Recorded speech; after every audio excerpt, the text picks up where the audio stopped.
사사기 2장 1절에서 5절 말씀 함께 같이 읽도록 하겠습니다. 여호와의 사자가 길갈에서부터 보김으로 올라와 말하되 내가 너희를 애굽에서 올라오게 하여 내가 너희의 조상들에게 맹세한 땅으로 들어가게 하였으며 또 내가 이르기를 내가 너희와 함께한 언약을 영원히 어기지 아니하리니 너희는 이 땅의 주민과 언약을 맺지 말며 그들의 제단들을 헐라 하였거늘 너희가 내 목소리를 듣지 아니하였으니 어찌하여 그리하였느냐. 그러므로 내가 또 말하기를 내가 그들을 너희 앞에서 쫓아내지 아니하리니 그들이 너희 옆구리에 가시가 될 것이며 그들의 신들이 너희에게 올무가 되리라 하였노라. 여호와의 사자가 이스라엘 모든 자손에게 이 말씀을 이름에 백성이 소리를 높여 운지라. 그러므로 그곳을 이름하여 보김이라 하고 그들이 거기서 여호와께 제사를 드렸더라. 아멘. 이제 2장으로 넘어가서 본격적인 사사기의 이야기가 시작됩니다. 여호와의 사자가 나타나서 길갈에서부터 보김으로 올라와서 이스라엘 백성들을 책망하는 이야기를 하고 있습니다. 길갈에서 보김으로 올라왔다고 얘기했습니다. 이게 이제 중요한 의미를 갖고 있습니다. 길갈에 있다가 보김으로 올라왔다는 것은 길갈의 신앙을 가지고 있다가 보김의 신앙으로 바뀌었다라는 의미도 됩니다. 여호와의 사자가 나타나서 길갈의 신앙에 있었던 사람들이 보김의 신앙으로 바뀌었기 때문에 책망하러 왔다라고 말해도 과언이 아닌 겁니다. 그러면 길갈의 신앙은 무엇이고 보김의 신앙이 무엇일까요? 먼저 길갈의 신앙을 살펴봅시다. 길갈이라는 도시는 여호수아 시대에 임시 수도의 역할을 감당했습니다. 특별히 여호수아 5장으로 가면 길갈이 어떤 의미를 가진 지역인지가 잘 등장합니다. 여호수아 4장 20절에서 24절 말씀 같이 읽어봅시다. 여호수아가 요단에서 가져온 그 12돌을 길갈에 세우고 이스라엘 자손들에게 말하여 이르되 후일에 너희의 자손들이 그들의 아버지에게 묻기를 이 돌들은 무슨 뜻이니까 하거든 너희는 너희의 자손들에게 알게 하여 이르기를 이스라엘이 마른 땅을 밟고 이 요단을 건넜음이라. 너희의 하나님 여호와께서 요단 물을 너희 앞에서 마르게 하사 너희를 건너가게 하신 것이 너희의 하나님 여호와께서 우리 앞에 홍해를 말리시고 우리를 건너게 하심과 같았나니 이는 땅이 모든 백성에게 여호와의 손이 강하신 것을 알게 하며 너희가 너희의 하나님 여호와를 항상 경외하게 하려 하심이라 하라.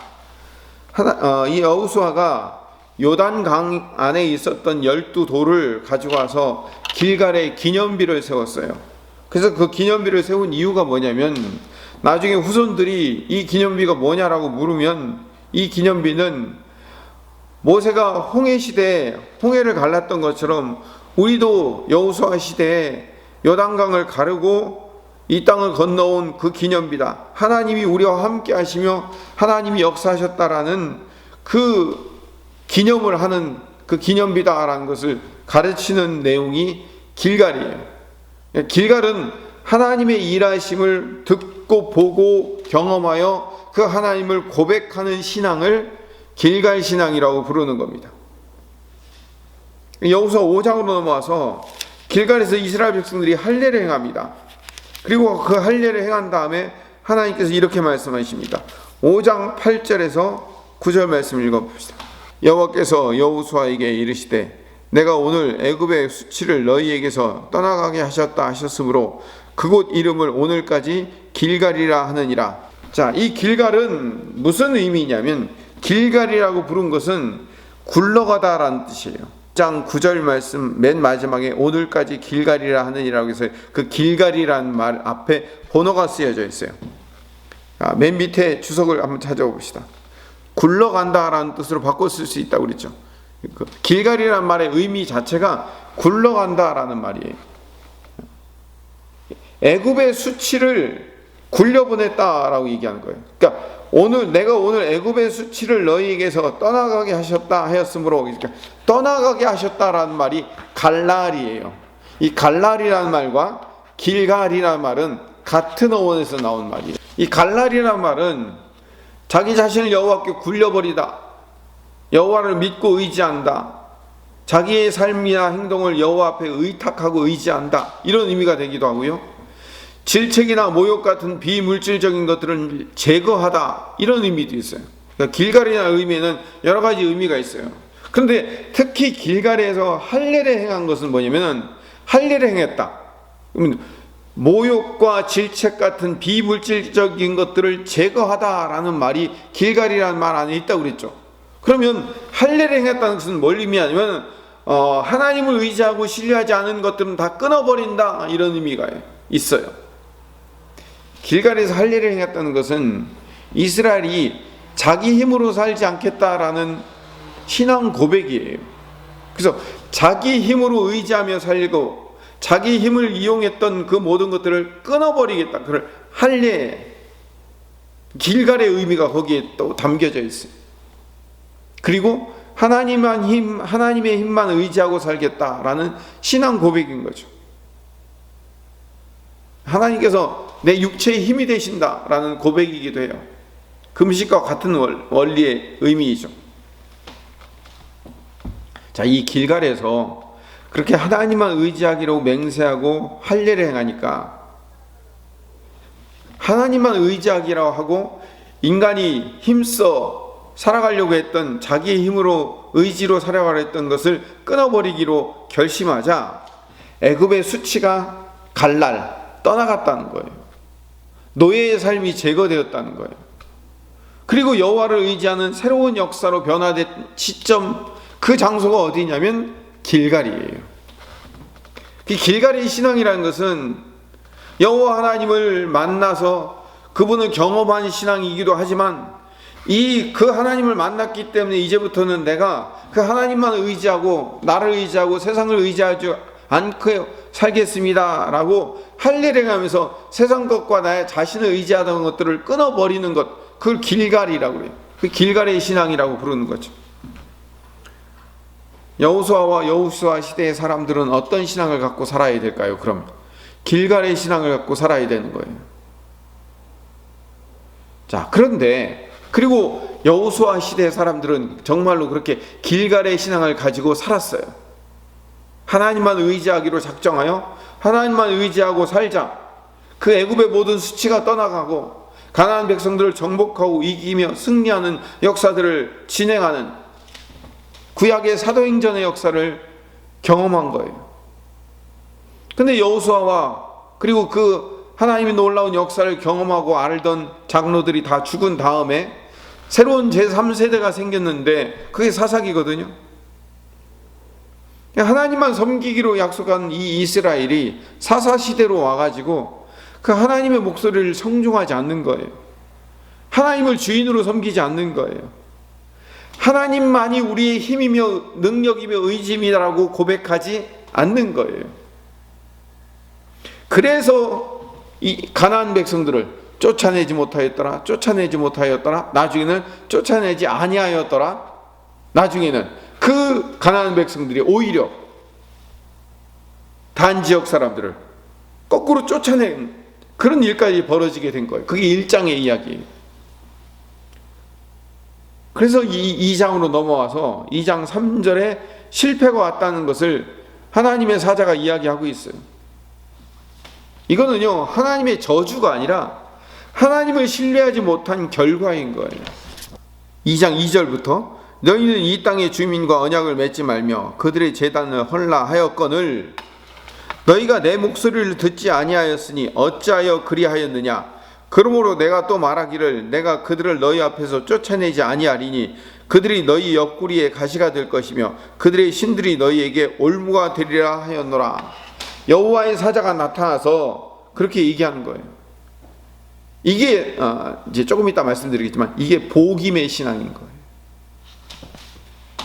이스라엘이 가나안 백성들을 쫓아내지 못하고 쫓아내지 않은 것들이 결국 너희들의 올무가 되며 너희들의 가시가 될 것이다 라고 여호와의 사자가 말한 것은 하나님의 뜻과 방법과 계획대로 사는 것이 아니라 또다시 자기 자신의 힘과 의지대로 살며 세상 방법대로 살기로 다시 제자리로 돌아간 거예요. 그래서 자기의 힘을 의지하고 살며 세상 방법대로 사는 것이 결국 우리에게 뭐가 되는 거예요? 가시가 되고 올무가 될 것이다 라고 얘기를 하는 거죠. 하나님의 방법대로 살면 승리하게 되는 거예요, 결국은. 근데 세상 방법대로 살며 이기며 내 자신의 방법으로 이겨서 그것이 더 확실하고 빠른 방법이라 생각하고 그걸로 이기려고 하면 결국 그게 내 인생의 가시가 되고 올무가 되는 거예요. 그러자 이스라엘 백성들이 4절 봅시다. 여호와의 사자가 이스라엘의 모든 자손에게 이 말씀을 이름해 백성이 소리를 높여 운지라. 소리 높여 울은 거예요. 그래서 5절에 그곳 이름을 보기임이라고 불렀어요. 보기임이라는 말 앞에 번호가 쓰여져 있죠. 밑으로 내려가 보세요. 뭐라고? 그 보기임의 뜻이 뭐죠? 우는 자들이라고 되어 있죠. 보기임이라는 말 자체가 울다란 말이에요. 울다. 그래서 우는 사람들이라고 해서 보기임이라고 부르는 거예요. 그럼 이스라엘 백성들이 여호와의 사자 이야기를 듣고 너희들이 한 행동이 그대로 너희들의 가시와 올무가 될 것이다 라는 말을 듣고 왜 울었을까요? 우리는 흔히 이렇게 생각해요. 그들이 하나님의 책망을 듣고 회개하느라고 우는가 보다 라고 생각하는데 아니에요. 그렇지 않아요. 하나님이 너희들이 쫓아내지 못한 가나안 백성들이 너희의 올무와 가시가 될 것이라고 이야기하자 울었는데 그 가시와 올무가 싫어서 울고 있는 것이지 하나님의 말씀을 실천하지 못해서 후회하고 있는 게 아니에요. 회개하기 위해서 후회하는 게 아니라고요. 가시와 올무가 된다는 말이 싫어서 운 거예요. 자, 그러면 하나만 더 봅시다. 여기서 운다라는 말의 히브리어는 바카예요. 이 바카라는 말이 성경의 다른 데서 어떻게 사용되는지를 보면 알 수 있어요. 민수기 11장 4절에서 6절에 보면 제가 읽어보겠습니다. 바카라는 말이 어떻게 사용되었는지. 그들 중에 섞여 사는 다른 인종이 탐욕을 품음에 이스라엘 자손도 다시 울며 이르되, 여기서 울다라는 말이 바카예요. 누가 우리에게 고기를 주어 먹게 하랴?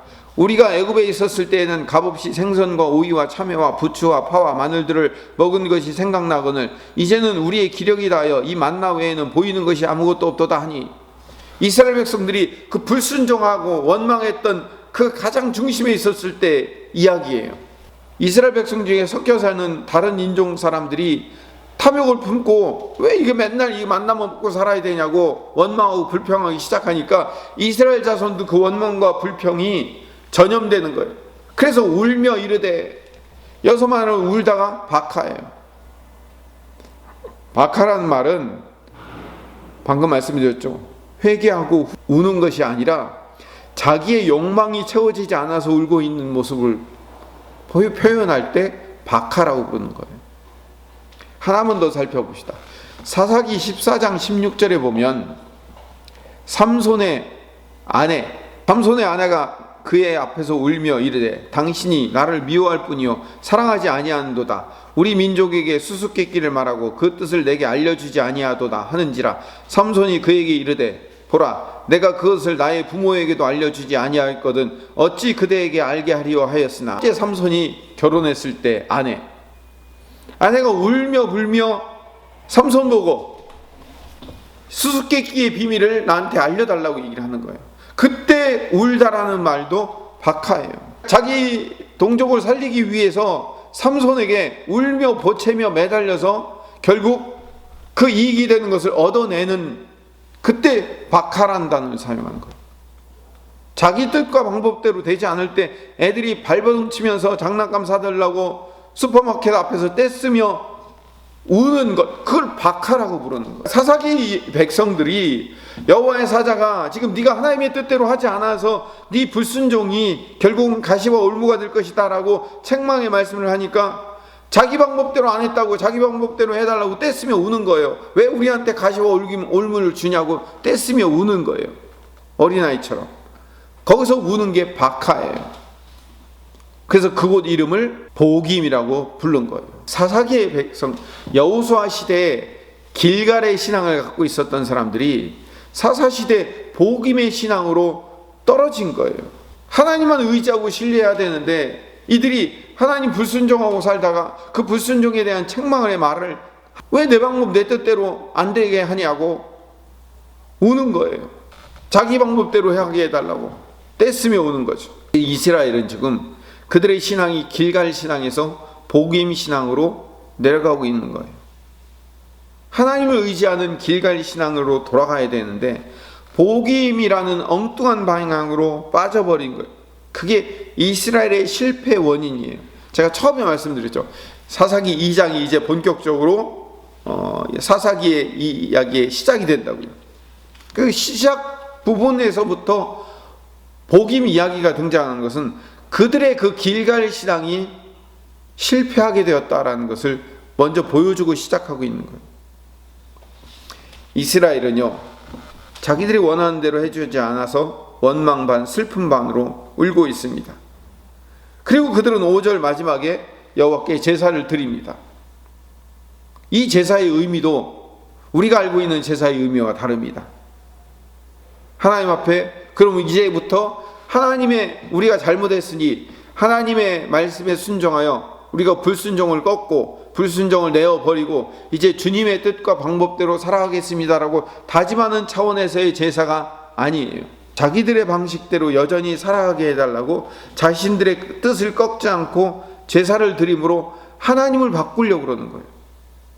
지금 여호와 하나님께서 사자를 보내서 이스라엘을 책망하신 이유는 너희들의 불순종의 결과물이 가시와 올무가 된다라고 얘기하면 그럼 그 불순종을 바꿔야 될 거 아니에요. 근데 그런 게 아니에요. 제사를 드리면서 하나님의 뜻을 꺾어달라는 거예요. 그것이 우리의 가시와 올무가 되지 않게 해달라고 얘기하는 거예요.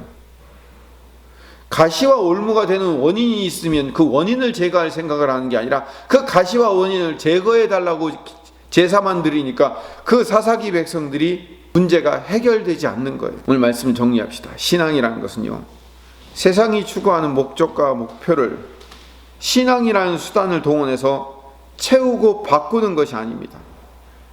내 목적이 채워지지 않을 때 우는 게 아니에요. 신앙은 수단이 아니라 목표예요. 하나님께서 내 인생의 목적이며 목표예요. 그래서 하나님의 뜻과 방법대로 하나님을 내가 변화시키고 바꾸는 게 아니라 내가 하나님의 뜻에 변화되는 과정이 신앙인 거죠. 그게 길갈 신앙인 거예요.